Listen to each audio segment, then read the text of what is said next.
सुप्रभात बच्चों, मैं आपकी हिंदी शिक्षिका ज्योति सिंह। इसके पहले के वीडियो में आपने पुरुषोत्तम राम नामक अध्याय के 8 श्लोक की व्याख्या देखी। आइए इस वीडियो में हम 9वें श्लोक का अनुवाद देखते हैं। स च नित्यं प्रशांतात्मा मृदुपूर्वं च भासते उच्यमानो अपि परुषं नोत्तरं प्रतिपद्यते। स च और स वह और वह राम नित्य प्रशांत आत्मा शांत मन वाले, मृदुपूर्वम च भाषते मधुर वाणी बोलते हैं, मधुर भाषा में बोलते हैं या मृदुभाषी हैं। उच्च मानो अपि, उच्च मानो अर्थात स्वाभिमानी, यहाँ पे अपि है, अपि अर्थात भी, उच्च मानो स्वाभिमानी, अपि भी स्वाभिमानी होने पर भी परुषम कठोर नोत्तरम वचन प्रतिपद्यते नहीं कहते, न नोत्तरम वचन नहीं प्रतिपद्यते कहते। प्रतिपद्यते अर्थात कहते हैं। फिर से आप देखो, सच नित्यम प्रशांतात्मा और वह राम, एक बार फिर शर्त देख लीजिए पहले। प्रशांतात्मा अर्थात शांत मन वाले, च और स वह मृदुपूर्वम च भासते, मृदुपूर्वम मधुरवाणी में, भाषते बोलते हैं, उच्च मानो अपि, अपि अर्थात भी, उच्च मानो स्वाभिमानी, परुषम कठोर, नोत्तरम वचन नहीं प्रतिपद्यते कहते हैं। और वह राम नित्य शांत मन वाले, मधुर भाषा में बोलते हैं अर्थात मृदुभाषी है।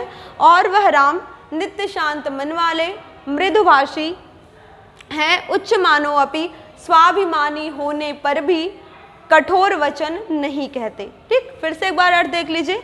और वह राम नित्य शांत मन वाले, मधुर वाणी में बोलने वाले हैं,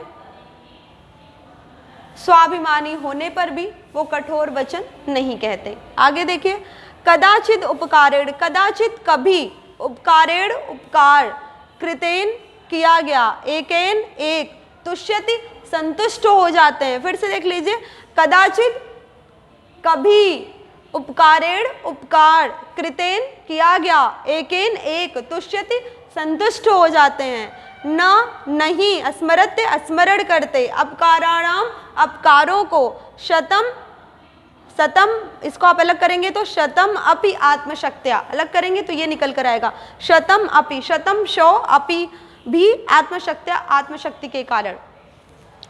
श्री राम किसी के द्वारा किया हुआ, कभी किसी के द्वारा किए हुए किसी एक उपकार से ही संतुष्ट हो जाते हैं। कदाचिद उपकारेण कृतेन एकेन तुष्यति, श्री राम कभी किसी के द्वारा किए हुए एक उपकार से ही संतुष्ट हो जाते हैं। शतम आत्मशक्त्या, और अपनी आत्मशक्ति के बल पर किसी के 100 उपकारों को भी नहीं स्मरण रखते, नहीं याद रखते हैं, और अपनी आत्मशक्ति के कारण किसी के द्वारा किए हुए 100 उपकारों को भी स्मरण नहीं करते। अर्थात अगर कोई उनके साथ एक अच्छा काम करता है या एक अच्छाई करता है तो वो उसी में प्रसन्न हो जाते हैं, और किसी ने उनके साथ 100 बुराई करी है, ठीक है, तो वो उसे भूल जाते हैं। और जो अच्छे लोग होते हैं, जो सज्जन पुरुष होते हैं, उनकी पहचान ही यही होती है कि वो किसी की अच्छाइयों को याद रखते हैं और किसी के द्वारा की हुई बुराइयों को या अपकारों को भूल जाते हैं। ठीक है, वही यहाँ पर है कि श्री राम कभी किसी के द्वारा किए हुए एक उपकार से ही संतुष्ट हो जाते हैं, और अपनी आत्मशक्ति के कारण किसी के 100 अपकारों को भी नहीं याद रखते। फिर से देख लीजिए कि कदाचित उपकारेण कृतेन एकेन तुष्यति, श्री राम कभी किसी के द्वारा किए हुए एक उपकार से ही संतुष्ट हो जाते हैं, और अपनी आत्मशक्ति के कारण किसी के 100 अपकारों को भी याद नहीं रखते। आगे देखो, सर्व विद्या व्रत स्नातो, वो संपूर्ण विद्याओं में पारंगत, संपूर्ण विद्या व्रत स्नातो अर्थात वो संपूर्ण विद्याओं में पारंगत हैं। श्री राम सर्व विद्या व्रत स्नातो, श्री राम सभी विद्याओं में पारंगत है। यथावत, उसी प्रकार, सांग वेदविद, वेद के 6 अंगों के जानकार हैं। संपूर्ण विद्याओं में पारंगत है और उसी प्रकार वेद के 6 अंगों को जानने वाले हैं। अमोघ क्रोध हर्षश, उनका क्रोध और हर्ष कभी निष्फल नहीं होता। अमोघ, निष्फल ना होना, अर्थात जो यदि निकले तो वो लक्ष्य को पूरा करके ही आए। ठीक है, पहले लोग ब्रह्मास्त्र चलाते थे, आपको याद होगा यदि आपने महाभारत और रामायण देखी होगी तो ब्रह्मास्त्र क्या होता है, एक तरीके से अमोघ अस्त्र ही होता है कि चला तो मार के ही आना है, निष्फल नहीं होता। वही यहाँ पे है कि अमोघ क्रोध हर्ष, उनका क्रोध और हर्ष कभी निष्फल नहीं होता।